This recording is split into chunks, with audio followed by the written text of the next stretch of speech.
That's going to be part of our recommendations. That's on our list, that we are discouraging the use of private streets and what do they call them? I forgot what.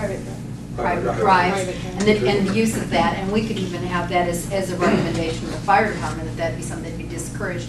If there are any code requirements, kind of like what Janet's doing, if there are things that are not required for multifamily, such as sprinkler units for units of this size or whatever, those are recommendations we can make to the council, just like we are for the police department. So if between now and the next meeting, if there's a list of things that are not currently in our codes that you think need to be incorporated into our codes, you know, for fire safety, for multifamily, we'll include that in our recommendations.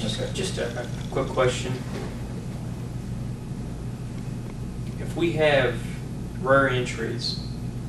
We're back to garages? Well, no, this is about this. If we have rear entries and people are parking in front of the buildings, visitors, is there a way of, I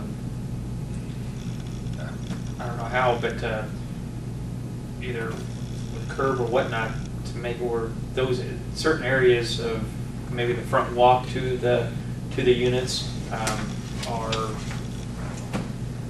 you know, are fire lanes or whatever, and it's going to be difficult with townhomes or whatnot for T&Ds, but I'm just wondering if there's a way of doing that so at least you guys have access.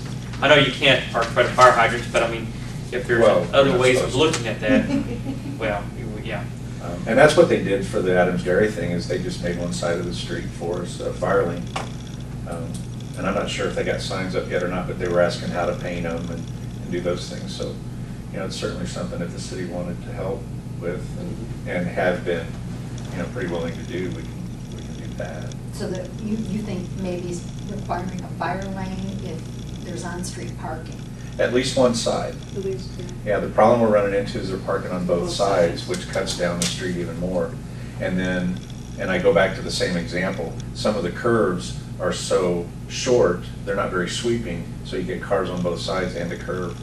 And unfortunately, our trucks just get bigger, and because we have to require more stuff on them, it's harder to get through. Now, do you face a situation when it meets the city standards and it's not a private street, or is this only for the private streets that this has become a problem? The only one that I can think of right now is this one that we've run into. So well, that's because it's narrower, because there's not as much room. Right. I don't think we've really come into it with anything else. The only other problem that we've run into is there's a couple off of Woods Chapel, I think Shadowbrook, where they've got islands on the entrances, and we can't get into those. So, you know, we just watch that. But I try to pick that up on the plan, on the plat reviews when we do. We look at that and talk to Jim and those guys about that. Just a little bit off the cuff, but you guys still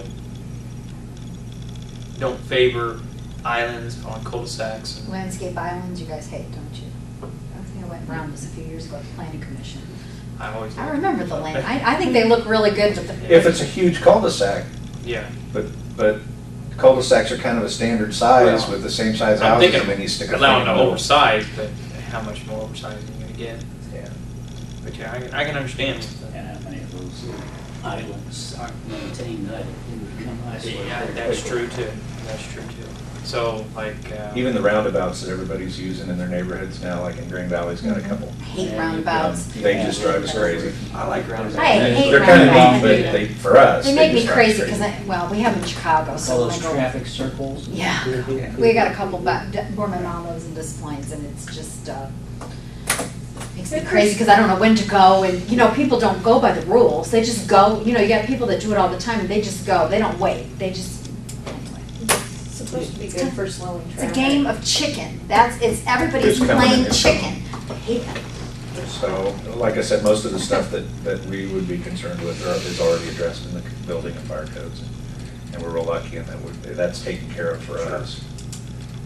If you think of anything that you want to have included in the codes that's not currently included, make sure and get the list to us, and we'll make sure and make those recommendations, because this is a good time to see what we can do to try and get. Well, I'll think about it. I'll talk to the inspectors and see if they have ideas, and I can email them to Paige or Jim.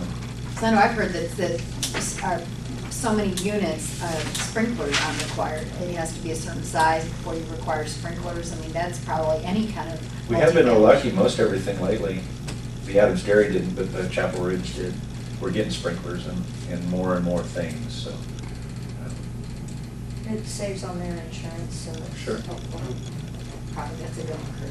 All right, so we've got, what did you guys take care of? So page one is, I know I interrupted, but I just didn't want to make them have to come to another meeting, Oh, so. no, that's fine. Okay, so do we, got 10 minutes, can we kind of pick up where we left off on design standards? Let's see, where were we? Well, I know we debated garages pretty well. Yeah, and, we covered that, okay. Pedestrian circulation. I gave everybody this to look at. I am a big proponent of pedestrian circulation, especially with communities complaining about isolation from other places, islands of residential being so far away from any kind of commercial, and certainly with energy rising costs. Pedestrian circulation is becoming an increasingly valuable asset to communities.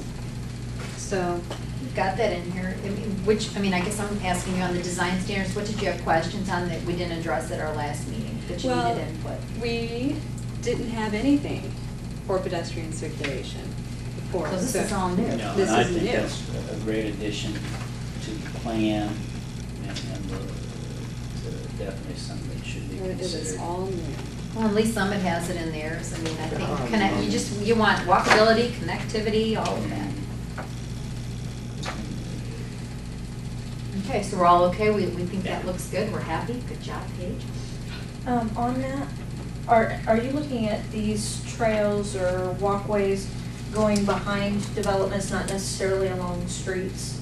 Am I- Yeah, we're not gonna have them necessarily, well, they could, I mean, they could parallel streets, if they're done well, like the Mhm. Adams Dairy, how it's lifted, raised, and landscaped in between Mhm. streets. Could But- we request something along the lines of some form of landmark? It can be the public art, it could be something that identifies where they're at along that way. Mile So markers. that, yeah, similar to a mile marker, but it could be, I mean, I've seen things from foot, like where it was a foot trail and they had little foot marks along the way that said where they were or whatever. Yeah. So that if there's an emergency on one of these trails They and could they're say. designating us to go to them, that way we would, because we can put that in as a landmark in our computer system so Yeah. that we know where to direct them, where the easiest access point is. It's a But if really we good could do idea.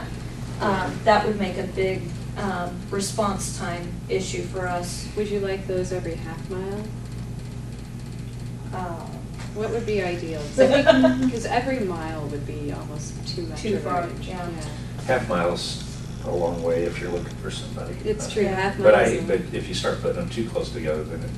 Everybody's really- confused. Did we You pass see the blue those- slipper, or are we going up the Well, pink? but you could- Walkways in a lot of the newer subdivisions. I can think of a number of them out in our Lee Summit part of the school district where they have those. And they generally are in the back. What do they look like? What, when you say that? They put blacktop walking areas or Mhm. bike paths. But I mean, do they mark them? Like, do they have them? I've never There's seen no it. marking designation. I mean, if you go out, But- what is that, Good idea. the one that's right off of, as you're going toward 470, where the blue house with the blue roof. Parkway. Yeah, Parkway, Park Park Ridge. Ridge. Park Ridge, that's All it. right, if you drive back in there, you'll notice behind the homes that they have those connecting paths. And We it have goes those, we all have the way developed. through those. Yeah, we have, with So all the the. Sunny developments Sunny going on, Point has them all those- back I behind. mean, you could do something as little as the lighting is blue, you could do something where, but where See, you could don't say normally have where you're lighting. at. I don't recall seeing lighting on any of those. No. To me, No. that's gonna be I a mean, difficult anything. thing to I mean, accomplish. whatever the you markers do. gonna Some look kind of like. marker. I Problem mean, is- you can use, one of the cities that did something along this line,